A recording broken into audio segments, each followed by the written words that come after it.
तर मित्रांनो 22 जनावरांचं नियोजन करण्यासाठी हा शेड आपण तयार केलेला आहे। यामध्ये ह्या पत्रे 14 फुटी 2 बाकी पत्रे केलेले आहेत आपण इथं। तर इकडे 14 फूट इकडे 14 फूट अंतर सोडलेलं आहे। पण मध्ये पन्हाळी पत्रा म्हणजे वर्ण टोपी जी आहे ती टोपी साधारण 10 फुटाची गेली आहे।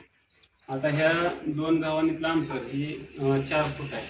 त्यानंतर इकडची जनावरांना जी चारा टाकण्याची जागा ही 1.5 फूट आहे, इकडची 1.5 फूट आहे आणि ही जी अशी लांबी आहे ती 51 फूट आहे। त्यामध्ये बरोबर ॲक्युरेट 22 जनावर इथं बसतात। तर या ठिकाणी जनावरांना ही जी अँगलची हाईट आहे ही 4 फूट हाईट आहे ही। तर 4 फुटाच्या हाईटमुळे ह्या जनावरांचा जो हा खांद्याचा जो भाग आहे तो ह्याला तटत नाही आणि ह्या खांद्याचा भाग तटल्यामुळं बऱ्याच वेळेस केस जातात, जखमी होतात किंवा जनावर पुढे पडतं। त्यावेळेस मागणं रिलून उभा राहिल्यामुळं आणि वेळा ही केस जातात, त्यामुळे जनावर विकताना वगैरे तुम्हाला ती बट्टा दिसला जातो। त्यामुळे ही हाईट ही 4 फूट किंवा तुम्ही जास्त ठेवू शकता, कमीत कमी 4 फूट ठेवणं गरजेचं आहे।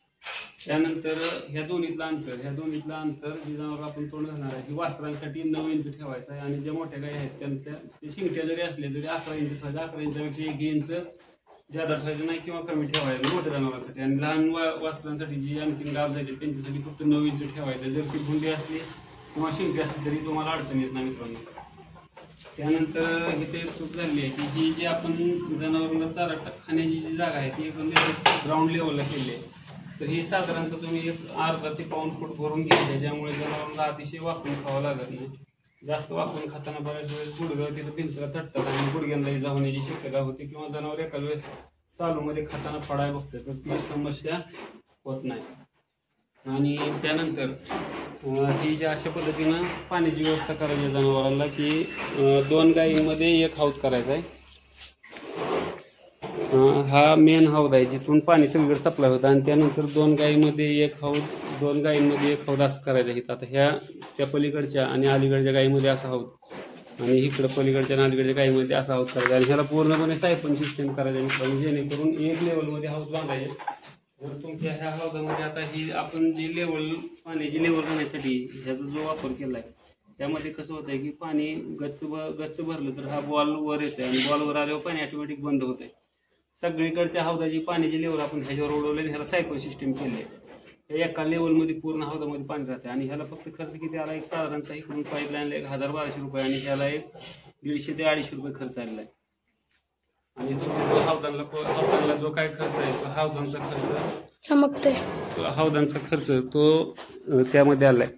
आता हा टोटल ओव्हरऑल शेड करण्यासाठी आपल्याला किती खर्च आला मित्रांनो, एक साधारणतः पत्र्याच्या आपण पत्र लोखंड वगैरे घेताना त्यावेळेस लोखंड महाग होतं, साधारणतः आपण 80-82 रुपये प्रमाणे लोखंड घेतलेलं आहे। आता चालूला लोखंड कमी आहे मित्रांनो।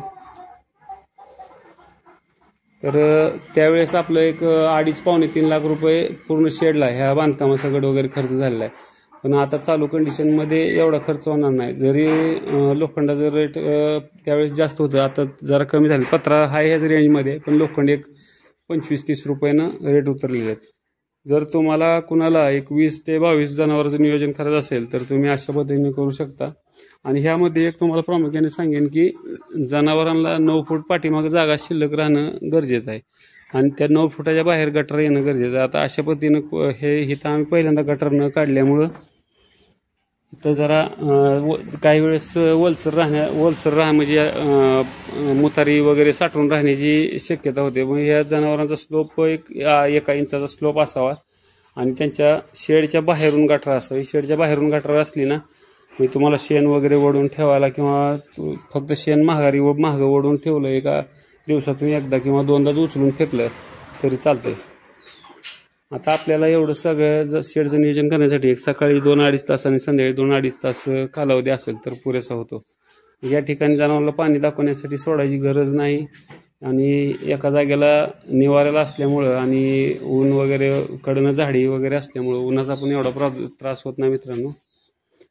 तर शेड तुम्हाला कसा वाटला कमेंटमध्ये सांगायचं आहे। आणि मी शेतकऱ्यांना सांगू इच्छितो की तुमचं शेड कसे आहेत, तुम्ही माझा जो व्हॉट्सअप नंबर आहे त्याच्यामध्ये तुम्ही व्हिडिओ टाकून पाठवा। एखाद्या नवीन शेतकऱ्याला जर शेडचं नियोजन वगैरे करायचं असेल तर तुमचा शेड मी शेअर करीन। आता हे माझं शेड तर मी तुम्हाला सगळ्यांना दाखवलं आहे, पण तुमचे पण शेडचं मध्ये आणि काय ह्याच्यामध्ये सुझाव असतील तर आणि सूचना असतील तर ते आपण तिथं इतर शेतकऱ्यांना समजून जातील. तर तुमच्या शेड कसे आहेत ते तुम्ही कमेंट म्हणजे माझ्या व्हॉट्सअप नंबरवरती मला सेंड करायचं मित्रांनो. आणि नेहमीप्रमाणे तुम्ही तुमचं गाव आणि तुमचा तालुका जिल्हा कमेंटमध्ये टाकायचा आहे, जेणेकरून तुम्ही कुठून आहात आणि आपल्या चॅनल कुठपर्यंत गेला हे आपल्याला लक्षात येईल. धन्यवाद.